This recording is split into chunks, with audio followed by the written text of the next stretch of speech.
Menteri Pertanian kukuh PMK hewan ternak tak perlu KLB. Jangan buat panik.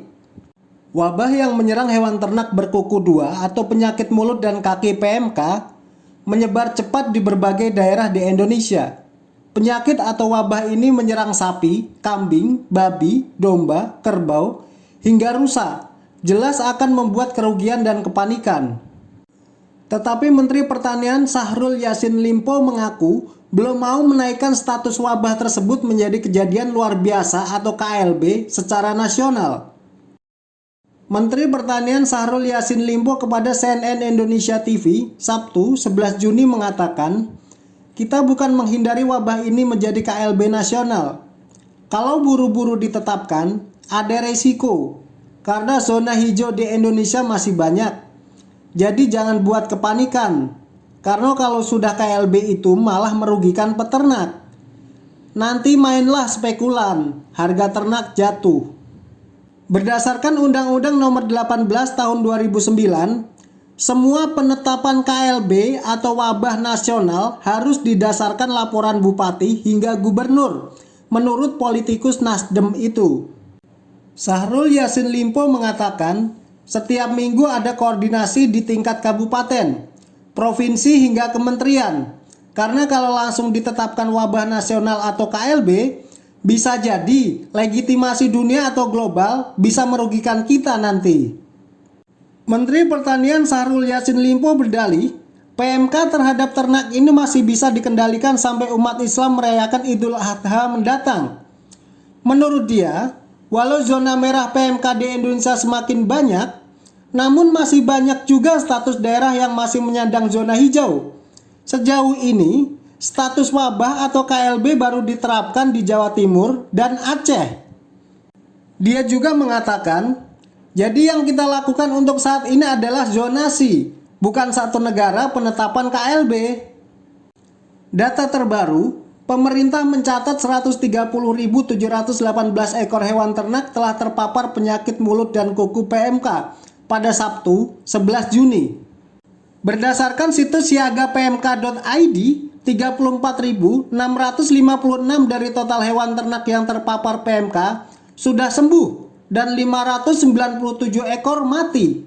Lalu, 809 hewan dipotong bersyarat dan 94.656 ekor belum sembuh. Sampai saat ini, PMK sudah mewabah di 18 provinsi dan 177 kabupaten atau kota. Jawa Timur menjadi daerah dengan kasus terbanyak mencapai 47.981 hewan yang terinfeksi PMK. Diikuti Nusa Tenggara Barat NTB sebanyak 20.792 ekor, Aceh 20.492 ekor, Jawa Tengah 14.525 ekor, Jawa Barat 10.344 ekor, dan Sumatera Utara 7.063 ekor. Selanjutnya, hewan yang terpapar di Yogyakarta sebanyak 2.046 ekor, Kepulauan Bangka Belitung 2.327 ekor, Sumatera Barat 2.198 ekor, Kalimantan Barat 628 ekor, DKI Jakarta 591 ekor, dan Banten 530 ekor. Kemudian disusul Kalimantan Selatan 204 ekor, Lampung 180 ekor, Jambi 172 ekor, Sumatera Selatan 102 ekor, Riau 94 ekor, serta Kalimantan Tengah 89 ekor. Direktur Jenderal Peternakan dan Kesehatan Hewan Kementan Nasrullah sebelumnya mengatakan, impor vaksin PMK sebanyak 3 juta dosis akan tiba di RI minggu depan. Direktur Jenderal Peternakan dan Kesehatan Hewan Kementerian Nasrullah mengungkap juga, ini vaksin minggu depan sudah datang. Untuk awal ini lebih dari 3 juta dosis. Nasrullah mengatakan, vaksin itu diimpor dari berbagai negara. Tetapi, Nasrullah tak menjelaskan lebih rinci dari mana asal negara pembelian vaksin tersebut. Nasrullah menambahkan, dari mana-mana asal negara impor vaksin PMK. Kedepannya, vaksin hanya akan diberikan kepada hewan ternak yang sehat dan berada di wilayah terpapar PMK. Dengan kata lain, hewan ternak yang sudah terinfeksi PMK tak akan disuntik vaksin. Nasrullah mengakhiri dengan mengatakan, yang disuntik yang sehat di wilayah wabah, yang tidak di wilayah terpapar PMK ya tidak divaksin. Teguh Budiana, Ketua Umum Komite Pendayagunaan Pertanian KKP, menilai Presiden Joko Widodo perlu mengambil alih penanganan wabah PMK. Teguh Budiana menilai Menteri Pertanian Syahrul Yassin Limpo dan jajarannya terlalu percaya diri menangani PMK. Sedangkan status Indonesia sebagai negara bebas PMK sudah dicabut oleh Badan Kesehatan Hewan Dunia (OIE).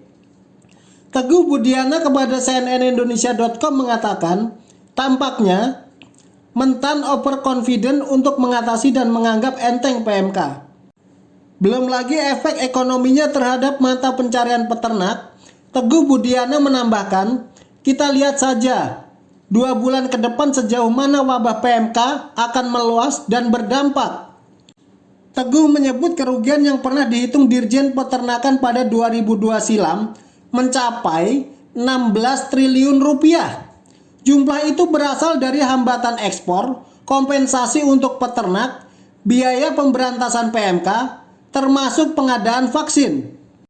Teguh menambahkan, untuk tahun ini saya tidak bisa kalkulasi persis, tapi kira-kira kerugian kita lebih dari 25 triliun rupiah. Kita tidak tahu berapa lama wabah ini bertahan, dan entah kapan lagi kita dinyatakan sebagai negara yang bebas PMK. Menurut pakar agrobisnis dari IPB Bayu Krisnamurti, berbeda lagi dalam hal perhitungan angka kerugian. Ia menghitung potensi kerugian akibat PMK sekitar 650 miliar rupiah sampai 700 miliar rupiah yang berasal dari jumlah hewan ternak yang terpapar. Nah, ini khawatirnya akan mengurangi suplai sehingga harga hewan kurban naik berkali-kali lipat, kata Bayu Krisnamurti. Dampak lainnya, lanjut Bayu Krisnamurti, akan membuat pelaksanaan Idul Adha tidak maksimal karena banyak hewan yang tidak bisa masuk kualifikasi kurban. Dan tentu saja, PMK bakal berdampak pada inflasi. Oleh karena itu, yang perlu dilakukan pemerintah adalah menggencarkan vaksinasi pada hewan ternak, pengetatan lalu lintas hewan, dan mengatur ketat pasar hewan kurban.